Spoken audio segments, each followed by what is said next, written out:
Saudara, ini merupakan hari kelima bagi warga yang terdampak erupsi Gunung Lewotobi laki-laki.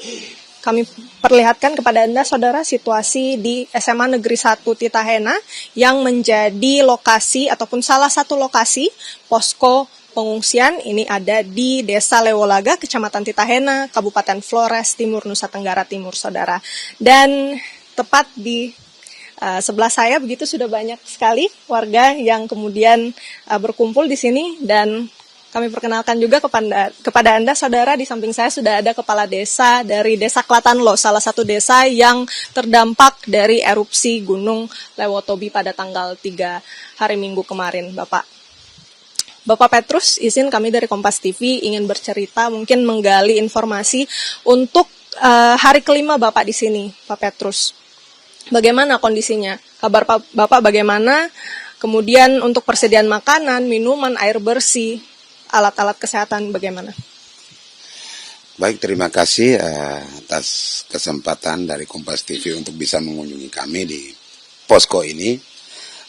Mulai dari tanggal 3 sampai dengan hari ini, malam ini kami di sini. Satu ruangan yang ke-13 ya di sini, dengan 82 jiwa dari 18 kepala keluarga yang ada di ruangan 13 ini. Di sini sedikit saya sampaikan bahwa soal di posko Lewolaga ini, soal pelayanan mulai dari makan minum sampai dengan pelayanan kebersihan itu memang berjalan dengan baik. Walaupun ada satu dua yang tapi itu secara teknis lah sebagai manusia ya. Air juga sama, ada kalanya itu jangkauan untuk drop air ke tempat ini juga agak jauh, jadi kita maklumin bahwa untuk sementara ya normal-normal sajalah. Soal makan minum juga oke. Minuman, air juga, air bersih juga pada umumnya kemasan, air botol aqua apa segala macam juga termasuk dengan tikar dibagi oleh BNPB ya. Baik Bapak, berarti dalam hari kelima ini situasi masih bisa dikatakan terkendali begitu ya. Tidak ada kekurangan mungkin dari segi makanan, minuman. Untuk kesehatan mungkin warga-warga yang terdampak obat-obatan dari Bapak sendiri atau mungkin keluarga? Oh ya, kalau untuk obat-obatan atau kondisi ya kesehatan kami rasa masih juga terbawa dari desa kami yang terdampak, karena selama mau 1 tahun kan hirup udara yang tercampur dengan abu belerang, jadi kebanyakan batuk pilek itu rutin. Kami sampai di sini sampai hari ini juga memang kami puskesmas dekat dari posko, makanya kami selalu merapat ke sana kalau memang kami batuk pilek. Pelayanan kesehatan tetap terjamin karena puskesmas terdekat di sini. Baik, Bapak mungkin bisa kita kilas balik sedikit peristiwa yang sudah terjadi beberapa hari lalu. Sebagai kepala desa, Pak, pada saat Gunung Lewotobi itu meletus, bagaimana kemudian Bapak bersama keluarga atau mungkin warga memobilisasi sampai akhirnya bisa sampai ke posko pengungsian? Boleh diceritakan, Pak? Ya, baik. Jadi kejadian di tanggal 3 itu tepatnya di jam 12 itu gunung meletus. Seperti bahasa jam itu semua warga pada nyenyak ya. Jadi kejadian itu sampai juga korban ada 9 orang di desa saya, 9 jiwa yang korban. Pada saat malam itu juga semua warga sendiri atur diri untuk merapat ke kecamatan, ibu kota kecamatan, untuk bisa mengamankan diri untuk sementara menunggu siang baru kita bisa pulang untuk melihat situasi kondisi malam itu. Karena pada saat malam itu kejadian listrik langsung mati.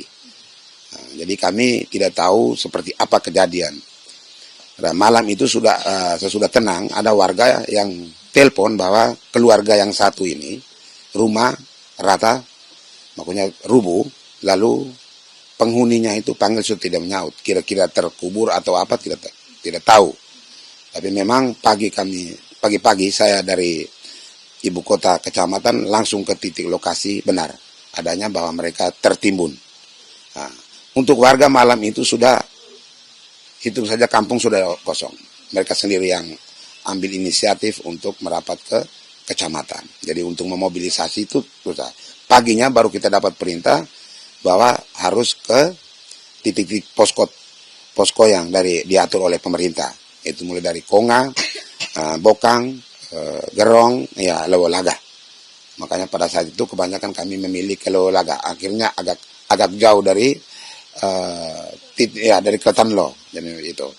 Jadi malam itu langsung warga punya inisiatif sendiri untuk ke ibu kota kecamatan. Lalu dari ibu kecamatan perintah dari BPBD melalui pemerintah itu langsung dengan kendaraan antar ke posko-posko terdekat sesuai kemauan dari warga itu sendiri.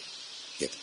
Pada pagi hari saat Bapak kembali ke Desa Kletanlo, boleh diceritakan Pak proses evakuasi warga untuk 9 warga yang meninggal, Bapak ikut juga? Siap, jadi sesudah kami di ibu kota kecamatan duduk tidak tidur ya di pinggir jalan sampai jam 5 menunggu siang, baru saya bersama istri lari ke tempat kejadian. Nah, sampai di tempat kejadian benar adanya bahwa rumah memang betul-betul rubuh. Dan di sini saya pada saat itu kami hanya beberapa orang, lalu saya mulai mencari. Nah, memang temukan dari beberapa anak itu dengan cucu temukan, tetapi yang orang tua itu belum. Kurang lebih jam 7 baru tim dari kabupaten turun 7 pagi. Dari tim SAR, Tagana, dari BPBD, pokoknya semua turun untuk kami mulai sama-sama untuk membongkar bangunan untuk bisa mencari korban. Dan itu berlangsung sampai jam 1. Kenapa? Karena pada saat 1 yang dari korban itu ibu dari dalam rumah itu memang dia dalam kedalaman tertimbun tanah runtuhan. Jadi di situ yang kesulitan tim untuk prosesnya agak sedikit lama. Nah, pada saat itu semua sudah dievakuasi di atas, sudah diambil semua. Di sini terpaksa kita melalui kesepakatan karena memang juga aturan bencana. Nah, jadi kita kuburnya satu liang, satu lubang saja untuk 5 orang. Sedangkan 3 orang, itu 1 mama dengan 1 anak, keluarga dari Momere, ambil untuk kubur di Momere, termasuk Suster Nicolin, juga dibawa ke Kewa, sedangkan Yois Witin, itu dibawa ke Lewotobi untuk keluarga makamkan di Lewotobi. Ya Pak Petrus, mungkin bisa digambarkan kepada kami Pak, bagaimana betapa besar itu material yang dilontarkan oleh Gunung Lewotobi, lalu kemudian Bapak akhirnya harus mengangkat batu-batuan tersebut untuk mengevakuasi warga. Ya. Jadi sesudah kejadian kami juga bingung, dia semacam bom ya, kalau kita lihat macam bom ya. Dia sampai di tanah langsung pecah, masuk dalam baru pecah itu tanah, maka tanahnya naik ya, itu kita lihat. Jadi lewat kita tanya di PGA pengamat gunung, yang itu semacam batu cair ya, batu cair yang pijar. Jadi kalau dia kena tanah itu dia langsung pecah itu yang dia kedalaman tergantung dari besar atau kecilnya itu batu cair itu.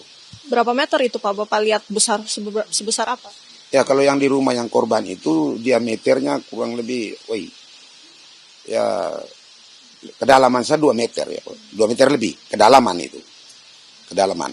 Sedangkan diameternya ya kurang lebih, pokoknya besar sekali ya, dia turun langsung pecah. Jadi yang rumah roboh itu karena dorongan dari tanah itu, sampai fondasi semua juga patah habis itu dorongan dari tanah, langsung tanah geser kayak gitu. Yang kami juga bingung ya, seperti apa itu, bukan batu juga, batu kita tidak lihat. Kalau batu ada masih kan, ini tidak. Nanti tinggalnya itu panas sampai 2-3 hari tetap asap di dalam lubang itu. Kita pegang masih itu. Itu yang mungkin butuh penjelasan lebih jelas dari pengamat gunung api itu. Pak Petrus, mendengar cerita Bapak dari penemuan yang kemudian begitu parah ya, yang ditimbulkan dari material yang jatuh, kemudian Bapak di sini juga kan tidak selamanya pasti ingin berada di pengungsian begitu. Rencana relokasi yang sudah dikomunikasikan kepada Bapak sebagai Kepala Desa Klatanlo seperti apa? Rencana relokasi, ya secara pribadi juga sebagai Kepala Desa, saya amat sangat setuju ya, sama setuju lagi. Dalam arti, bikin saya melihat ke depannya untuk anak cucu. Karena namanya gunung di bawah, gunung berapi ya. Pada saat-saat tertentu tetap seperti ini. Lalu apakah kita terganggu terus? Jadi saya sepakat dengan pemerintah bahwa relokasi untuk kami warga terdapat itu menurut saya terima baik demi keselamatan anak cucu ke depan. Seperti itu ya. Respon dari warga Bapak dari Desa Klatanlo seperti apa? Ya, untuk respon dari warga banyak pro kontra juga sih. Tapi ya kita belum tahu persis karena proses mensosialisasikan kan belum ya. Nah, kalau sudah ada wacana dari pemerintah untuk ada tempat lalu apa baru kita turun ketemu dengan warga lalu kita sampaikan seperti apa, tanggapan balik seperti apa, baru kita bisa tahu bahwa sedikit atau banyak yang pro kontra kita baru tahu di situ. Untuk sementara kita belum bisa tahu tentang masyarakat mau atau tidak, kita belum ya. Tapi kalau bisa diberitahu begitu ya Pak, kira-kira hunian yang seperti apa yang Bapak dan warga inginkan untuk mengganti rumah-rumah yang tentu sudah rusak di sana? Ya kalau hunian itu, kalau yang didambakan warga itu intinya yang pantas lah dalam arti terima kunci lah kalau bisa ya kan, makanya kita tinggal masuk karena jujur kami ini semua material yang itu banyak yang sudah tidak punya, baru-baru saja kan kebakaran ya, rumah-rumah terbakar, sekolah-sekolah kan seperti itu. Jadi kalau memang itu ya sampai tuntas, intinya warga terima kunci ya toh, hak milik dan tidak terlepas yang dibawa juga hak milik. Nuran hewannya juga bukan itu menjadi tidak bisa, harus masyarakat pemiliknya kan punya sertifikat. Kami boleh pindah di tempat baru tapi di bawah tetap hak kami untuk kami bisa ya gitu ya. Terima kasih Pak Petrus untuk waktunya. Ibu bapak semuanya, adik-adik semoga sehat selalu. Ya, saudara, itu dia wawancara kami bersama dengan Kepala Desa Klatanlo, Bapak Petrus, yang sudah membagikan kisahnya, bagaimana kemudian kabarnya di pengungsian, bagaimana proses evakuasi yang dilakukan dari hari Minggu sampai Senin untuk kemudian bisa memindahkan warga, dan apa harapan yang diinginkan. Tentu warga yang terdampak ini menginginkan atau mendambakan sebuah hunian yang bisa menggantikan rumah mereka yang sudah terdampak parah akibat erupsi dari Gunung Lewotobi laki-laki. Renata Panggalo, Andika Pratama, Kompas TV, Nusa Tenggara Timur.